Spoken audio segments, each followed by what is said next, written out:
Si vous avez déjà mis un site en production par vous-même, vous savez que c'est la tâche à la fois la plus excitante, parce qu'elle révèle au monde entier votre création, mais à la fois celle qu'on a tendance à expédier, pour en finir au plus vite avec cette partie du projet. Déployer un site et se rendre compte que quelque chose ne fonctionne pas comme prévu, ou qu'il y a une grosse faute d'orthographe sur la page d'accueil, c'est comme mettre un magnifique costume et avoir une énorme tache sur sa cravate. La mise en ligne d'un site demande de vérifier tellement de choses que si vous n'avez pas une méthode claire, il est certain que vous allez en oublier une étape. C'est pour cela que les checklists, ou les listes de contrôle en français, viennent à notre rescousse. Elles sont simples à suivre et efficaces. Les checklists permettent de découper de grandes tâches qui pourraient contenir beaucoup d'erreurs en petites tâches uniques, simples et vérifiables. J'ai personnellement une checklist pour la plupart de mes tâches. J'en ai une pour les vêtements que j'emporte en vacances, la publication d'une vidéo sur YouTube, j'en ai une pour démarrer un nouveau projet web avec un client, et forcément j'en ai une pour la mise en ligne d'un site internet. David Allen, dans son livre S'organiser pour réussir, mentionne que notre cerveau est fait pour avoir des idées, pas pour les retenir. C'est dans cette logique que je vous présente dans cette vidéo ma checklist optimale pour mettre votre site en ligne sans vous planter. Alors je vous rassure, l'exclusivité elle arrive juste après.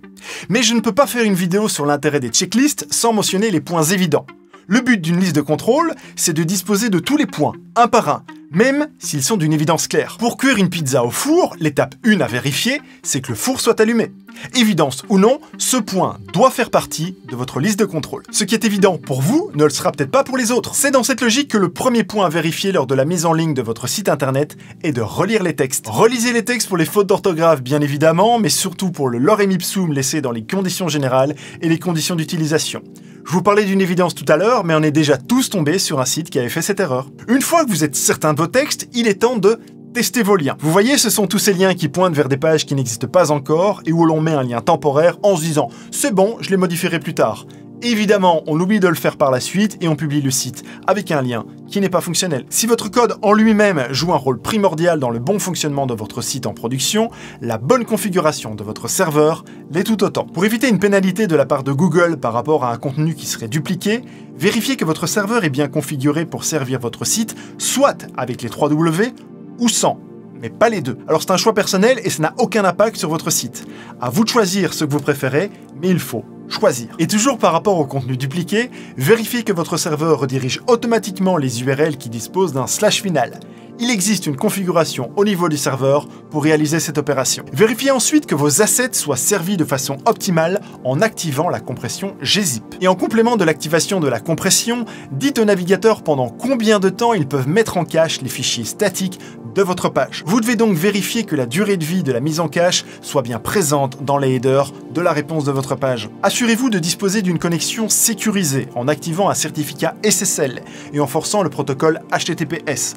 Ça se configure au niveau de votre serveur web, qui sera généralement Apache ou Nginx, même si depuis récemment vous avez des nouvelles options comme Kadi qui offrent le tout par défaut. Et tant que l'on parle du protocole HTTP, vérifiez que vous utilisez bien la dernière version qui est beaucoup plus performante, à savoir le HTTP 2, ou même déjà en bêta, la version 3. Enfin, l'un des points les plus importants est la mise en place d'une sauvegarde, surtout au niveau de votre base de données et des fichiers éventuellement uploadés par vos utilisateurs. Si vous pensez que ça n'arrive qu'aux autres et que de toute façon votre hébergeur vous propose déjà une sauvegarde chez eux, j'ai envie de vous rappeler ce qui s'est passé avec l'incendie du centre de données chez OVH. C'est pour cela que faire le choix d'un hébergeur de qualité est extrêmement important. D'ailleurs, pour vous prouver qu'il peut être simple de mettre en place toutes les bonnes pratiques évoquées jusqu'à présent, les images d'illustration que vous venez de voir ont été prises depuis le tableau de bord convivial de notre fantastique sponsor de cette vidéo, à savoir Hostinger. Le slogan d'Hostinger est 3-2 en ligne, et ça correspond justement bien à l'objectif que nous recherchons ici.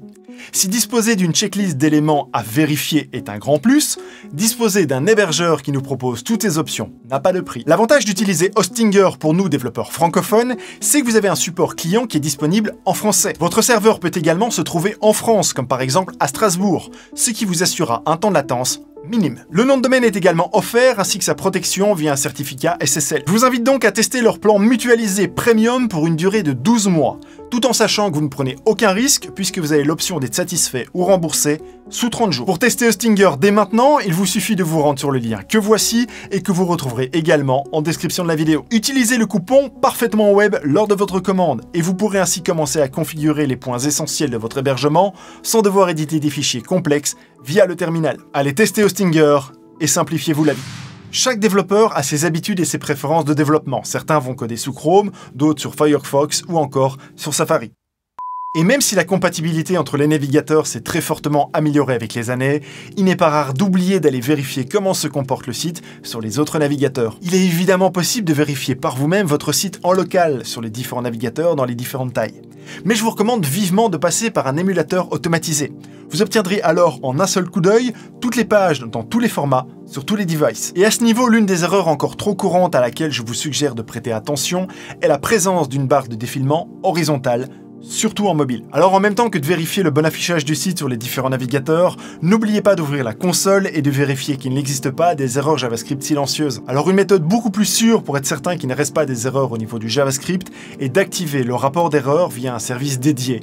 Mais je vous propose de revenir sur ce point un petit peu plus tard. Le bon temps où on pouvait prendre l'URL de notre image et l'utiliser comme source de notre balise est malheureusement terminé. Pour que votre site soit optimisé sur les différents appareils, vous devez maintenant proposer vos images dans différents formats de fichiers et dans différentes dimensions. Vérifiez dès lors que vous proposez bien ces différents formats responsifs via l'attribut src7 et assurez-vous d'offrir chaque image dans le nouveau format WP. Alors vous avez deux options, soit de vous réaliser ces redimensionnements d'images et ces conversions avant la mise en ligne, avec des logiciels spécialisés sur votre machine par exemple ou via le CMS, ou alors vous utilisez des services en ligne qui vont servir les images pour vous automatiquement dans le format adapté en temps réel. Et pour en terminer avec les images, à la fois pour le référencement et pour l'accessibilité, vérifiez que l'attribut Alt dispose bien d'une description de votre image qui est adaptée. Abordons maintenant la question de la rapidité et de la performance de votre site. Alors on est tous d'accord qu'avoir un site lent à charger n'est pas une expérience agréable pour l'utilisateur. Et d'ailleurs Google vous pénalisera fortement si c'est le cas. Alors maintenant, conseil de développeur senior qui est passé par cette phase. C'est peut-être pas la peine de vouloir viser absolument les 100%. Et d'ailleurs, ça serait peut-être pas toujours si simple d'y arriver. Si vous avez un score de 90-95%, en fonction de votre site ou de votre application, c'est très bien. Vous pouvez en rester là. Et même si je suis moi-même un perfectionniste, j'essaye de me souvenir de l'adage de Montesquieu qui dit que le mieux est l'ennemi du bien. Quoi qu'il en soit, vérifiez toujours que votre CSS et votre JavaScript soient minimifiés. Il est également important que ceci soit purgé, c'est-à-dire que les règles non utilisées sont supprimées du fichier final afin d'en réduire sa taille. Ces deux processus se font généralement via le préprocesseur CSS ou votre outil de compilation des assets en production. Je pense par exemple à des outils comme PostCSS, Webpack ou encore beaucoup plus récemment, Vite. Pour pas que vos scripts bloquent l'affichage de la page leur temps de leur chargement, vérifiez que les balises utilisent bien l'attribut permettant de charger les fichiers non essentiels à votre page de façon différée ou en asynchrone. Et tant que vous êtes dans l'analyse des performances de votre site via un outil comme Google Page Insight par exemple, n'oubliez pas de jeter un coup d'œil dans la section SEO. Le point principal à vérifier est que toutes les pages de votre site disposent bien d'un titre et d'une description unique. En complément d'une éventuelle balise méta que vous auriez déjà dans la partie aide de votre code source pour indiquer par exemple au moteur de recherche qu'ils doivent indexer ou non votre page, assurez-vous de la bonne présence d'un fichier robot.txt et que les règles qu'il contient soient bien complètes. Et pour en finir avec l'indexation, vérifiez que votre sitemap soit fonctionnel et qu'il ait été envoyé dans la Google Search Console. Attaquez-vous ensuite à un point qui est souvent négligé mais essentiel, celui de l'analyse de l'accessibilité. Vous devrez probablement adapter votre markup un petit peu pour répondre à des normes qui sont bien précises. C'est pas la partie la plus amusante du développement web, ça je vous l'accorde.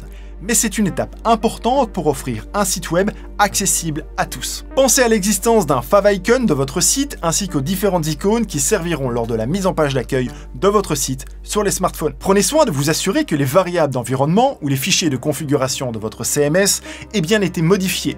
Vérifiez par exemple que vous utilisez la bonne clé API de production, que vous utilisez bien la base de données de production, et ainsi de suite. Assurez-vous que vous êtes bien passé partout en environnement de production, que cela soit dans votre framework ou dans votre CMS.